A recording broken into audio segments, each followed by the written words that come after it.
We're going to try something a little different for our next session. We're going to do something, a little bit of a live ad review. I know in 14 years covering marketing at AdAge, I know people are not shy expressing their opinions as long as it's not for your own client. So here's your chance. And the topic we're going to build this around is so-called purpose marketing. Obviously, I don't have to explain what that is.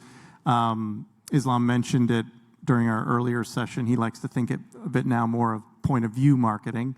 But to help me review 4 ads that sort of have purpose at their core is a purpose marketing expert who came all the way from Europe to join us today, Thomas Kolster. I want to welcome on stage. He is the founder and creative director at Copenhagen-based Goodvertising Agency, a former agency guy himself. He's written a couple books on the topic. Your organization advises companies and organizations on how to turn environmental, societal, and health risks into market opportunities. Welcome. Very pleased to be here. All right, so the way we're going to do this, we're going to try to get to 4 ads. All have been out in the last year or so. And we're going to ask you guys to use your Slido app that you've been using for questions. And we're going to show the ad, and we're going to ask you to give it a score of great, good, average, bad, or terrible. And be brutally honest. Yes. I was going to reveal the agencies behind these ads, but I'm not going to do that to even encourage more candor. So let's start with our first ad. It comes from Mentos. Let's take a watch. Then we're going to tabulate your opinion, compare it to the expert's opinion, and kind of talk about what we can learn from what you have to say. The Mentos paperboard gum bottle was made to be recycled. There's just one problem. Only 32% of Americans recycle. So we came up with the only logical solution. Hire an actual real animal trainer to train raccoons to recycle for you. Introducing the Mentos Raccoon Recycling Force. A group of raccoons we had specially trained just to recycle Mentos paperboard gum bottles. They're already in our trash, so this just makes perfect sense. No raccoons were harmed in the process of training. In fact, they ate a lot of expensive treats and were treated like royalty. Do not attempt. With training done, the Raccoon Recycling Force hit the streets of California. They were really out there, picking up and recycling Mentos paperboard gum bottles. I mean, wow. They don't even have opposable thumbs. This pilot program was a major success, with 75% of the raccoons recycling. It could have been 100%. Daisy. But that's still better than the only 32% of Americans. So, Mentos wants to take this nationwide. Text us where you think the raccoon should head next. The Raccoon Recycling Force. Saving the world one tiny, furry paw at a time. All right, Thomas, this has the basics, a new packaging format they want to promote, a call to action. What did you take of it? What's your take on this one? I mean, first of all, I like the strategy, because I think most brands in this space run into what I call the hero trap. So they would talk about the packaging, how great they are, their recycling efforts, and all of this stuff. Instead, they use Lovely Daisy, and they kind of say, Americans versus raccoons. That's already pretty interesting. You don't do too well, apparently. What's really, what I often see is there's 2 sort of angles in this. Recycling, food waste, these are sort of topics you hear about all the time, and experience that a lot in judging as well. If you talk about recycling or food waste, you need to tell us something new. It's kind of like your mom and dad keep being on your back for like doing the right thing. So I think what they succeed with doing here is like they take a novel, creative approach, and they do it in a really, really brilliant, engaging way. So well done.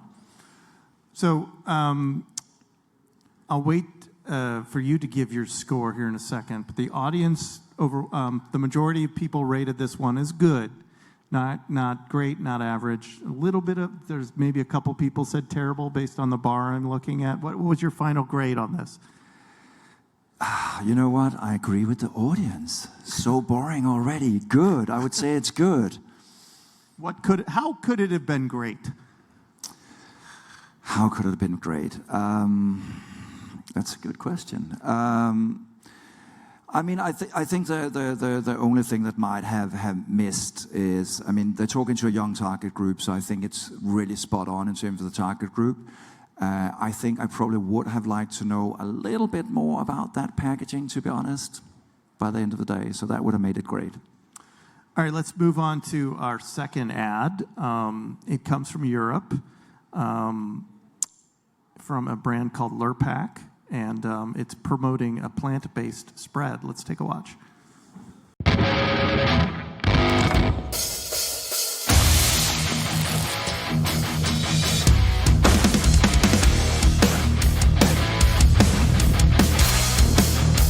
Whatever you think about plants, think again.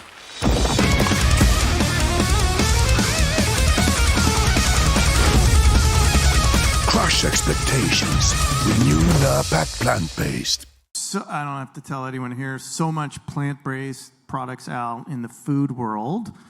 A lot of marketing around it. Why did you like this approach? I think what I tend to see, and you're absolutely right, I think the plant-based category has been hyped so much recently. I think it's finding a more normalized level right now, to be honest. A lot of ads in this space do one key mistake. It's preaching to the converted. The people who are already wanting to buy this product don't need to be told, let's save the world one scoop of butter at a time. And I just see that so much. It's waste of media budget, it's waste of creative time. I don't know how familiar you are with Lurpak. Honestly, being from Denmark, the butter is from Denmark. I grew up with it. I had it on my bread, most of the cow version. Usually what they would do with the cow version of this product is exactly the same thing. Just beautiful product shots, yummy food. So what I love about this is they normalize it. They don't need to preach at all. They just makes us fall in love with the vegetables, with the colors, with the textures. And so that's a great ad. They don't need to tell us anything else than that. So that's what I love about it. They normalized it. That's a theme that I should mention. You and I, we do a monthly episode on AdAge called Purpose Marketing Hits and Misses that you can catch once a month on AdAge. A lot of the theme of what we talk about is what you're talking about earlier, is this idea of preaching to converted. And I think we see a lot of this in the gun, kind of the pro bono kind of gun-related advertising, where a lot of it is almost turning off, because there's the middle, right? You're trying to win over, and a lot of it is almost going too far, talking to the people who are already on your side and almost kind of shaming the other side. What's your advice when it comes to kind of trying to avoid this preachiness or preaching to the choir when it comes to creating these kind of ads? I think it is, as you say, one of the key mistakes, and I think it's also why a lot of people sort of turn away a little bit from sustainability, from purpose. This has been around now for about 15 years. I mean, when I wrote my first book back in 2010, this was novel. This was back in the days of Dove and Patagonia and all these ads we know. The landscape is just completely different right now. We don't need to be taught about values, but actually rather look at what is the benefit, what is the value of this stuff, what does it bring to the table. So I would avoid the value crusade and really just focus on the basic marketing benefits: price, quality, convenience, some of that stuff. Our audience is pretty split on this one. The majority of people, another good rating, little bit of average, of some great. Very few people gave it bad or terrible. What was your score? So this just testifies to people in Chicago. You're just good people, that's just good people. I would probably here not agree with you guys. I would say it's an average ad. There's not anything like great strategically in it. There's nothing like great creatively in it. So I'd say average. All right, we're going to stay in Europe for our next ad. It comes from Vinted, which is a secondhand goods marketplace promoting its business in what we're about to watch. These sunglasses are an everyday look.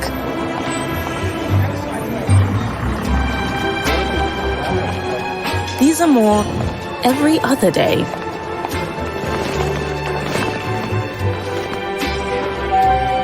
You can never have enough purses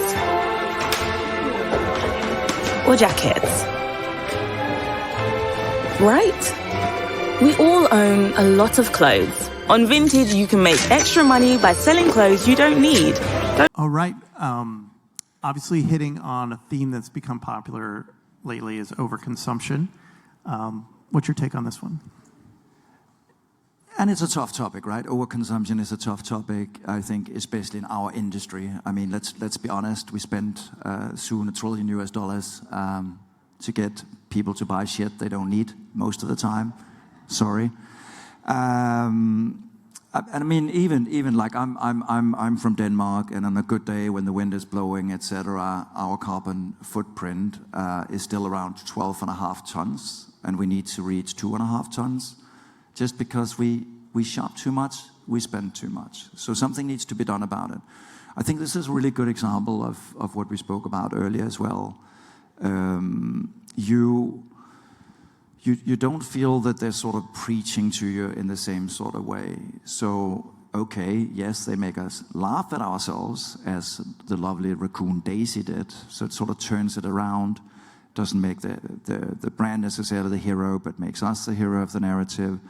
But what they do really, really well is they take this very, very complicated issue that could split people across political divides, beliefs, etc., and then they say, it's just about benefits.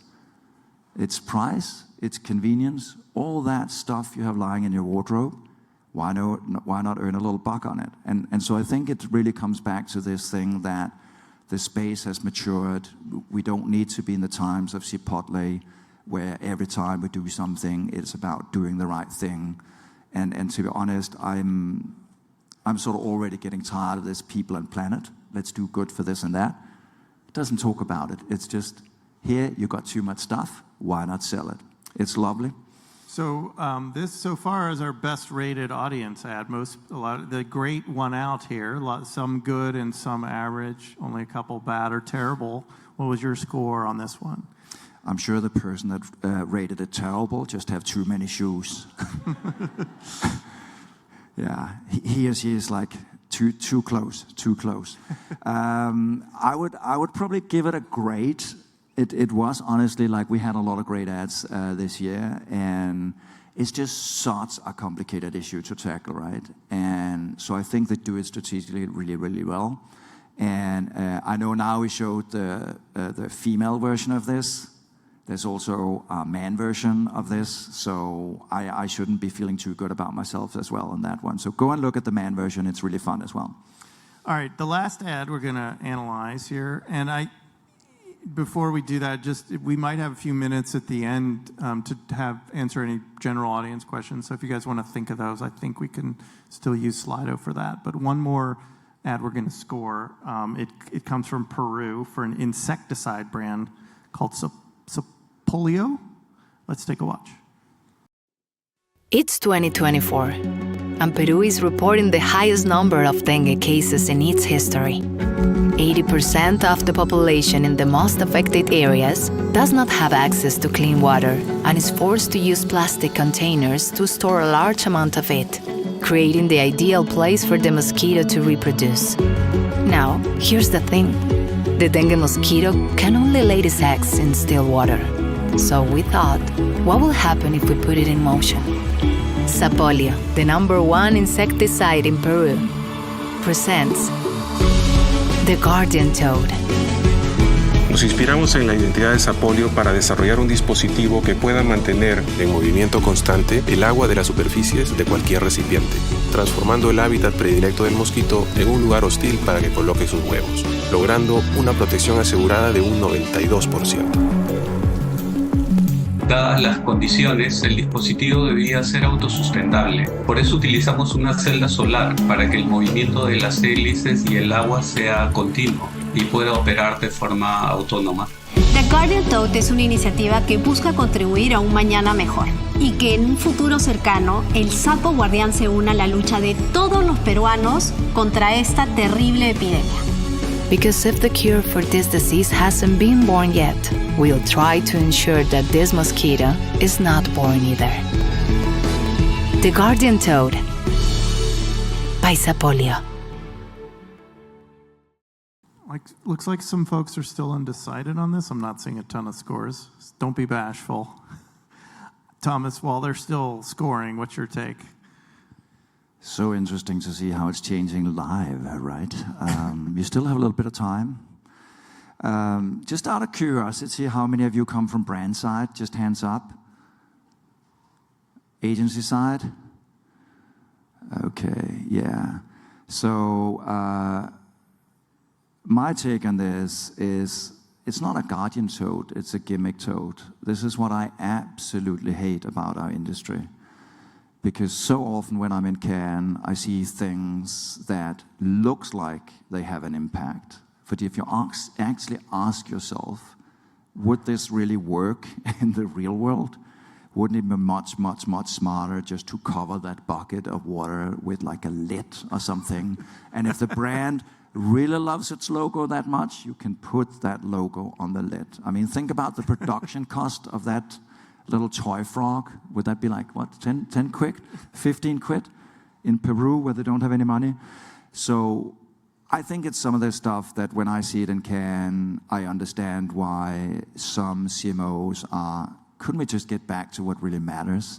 How do we create impact? So there's one key thing from this is, how do you create impact for the least amount of money? Is this scalable at all? Would this be exported to Africa any day soon? Hell no. So yeah, it's one of those ads. When I saw it, I didn't know if I had to laugh or cry. Well, it's interesting because our audience disagrees with you, Thomas. There's actually great score beat out all the other scores. It was pretty evenly spread. Not too many terribles, though. I don't know if anyone scored it great and wants to defend their position and wants to shout out why or take a counter opinion. Advertising is subjective in many ways, so if anyone wants to defend that ad, looks like not. I think it's sometimes that a lot of this stuff we see in award shows, right? And I think we just need to sometimes question some of this stuff when we see it, to be honest. But you're right, it's subjective. And is it a good ad if we don't think about the impact? Probably. So we do have some time. I don't know if we're able to switch the Slido to some audience questions, if anyone has some more general questions for Thomas on the general topic of purpose marketing or any of the work this guy has written 2 books on the topic and looks at 1 million of these kinds of ads. As you can tell, he's not shy with his opinions. Here's a question. What do you recommend to brands that are trying to incorporate DEI messaging in their marketing more during a difficult regulatory and political time? That's a great question. It's something we're writing a lot about right now at AdAge, actually. I absolutely love that question. And I think it goes across even the sort of environmental and climate agenda, to be honest. I think the challenge is that we still way too often see brands going on this value crusade and making themselves the hero of the narrative. I think the type of advertising I want to see right now in this sort of very politically divided space is stuff that unites, that makes us reflect, that looks at ourselves and our values and makes us think. And if you think about the 2 ads, the Mentos and the Vinted ad, I think they did it pretty well, right? You looked at yourself and your own behaviors in terms of recycling, and you were like, could I do better than a raccoon? Probably you could, right? And in the Vinted ad, you're like, I probably don't need those 10 sunglasses or the 10 hats. So I think in the D&I space, I think it's exactly the same thing. We need more of that stuff that makes us reflect about biases, stereotypes. So don't be a hero, but try and think about how you can turn the consumers into the heroes of the narrative. I think it's a key thing. Here's a good question, very simple. What's your favorite ad ever? Putting you on the spot. Or one of them. One of my favorite ads ever. In the purpose space, I think there is very, very few giants. And we heard Islam talk about the giant of Dove.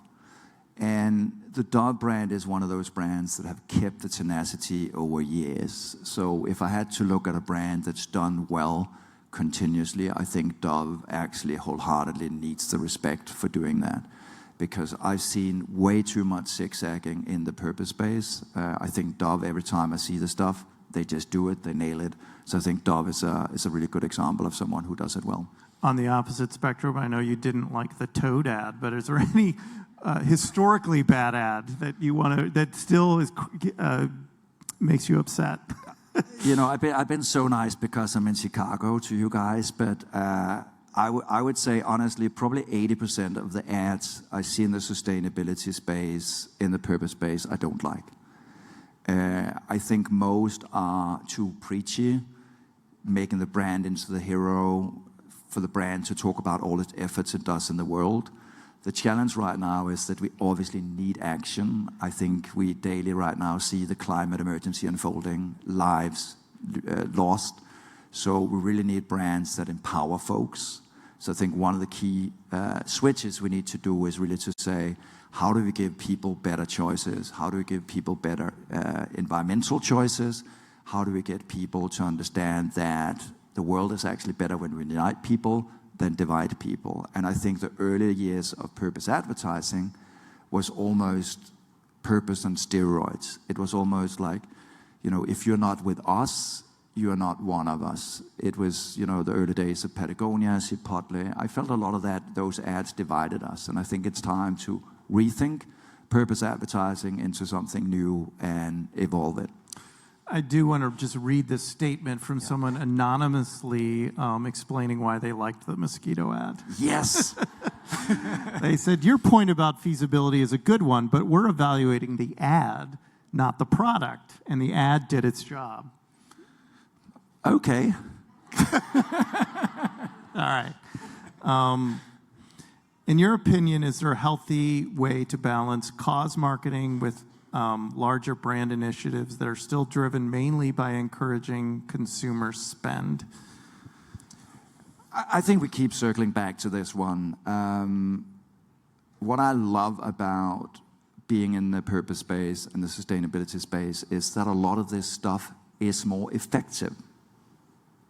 So it isn't that those two things doesn't correlate. What sometimes doesn't work is profit and purpose. Sometimes that can, on a higher level, be tested, as we've seen with Unilever recently.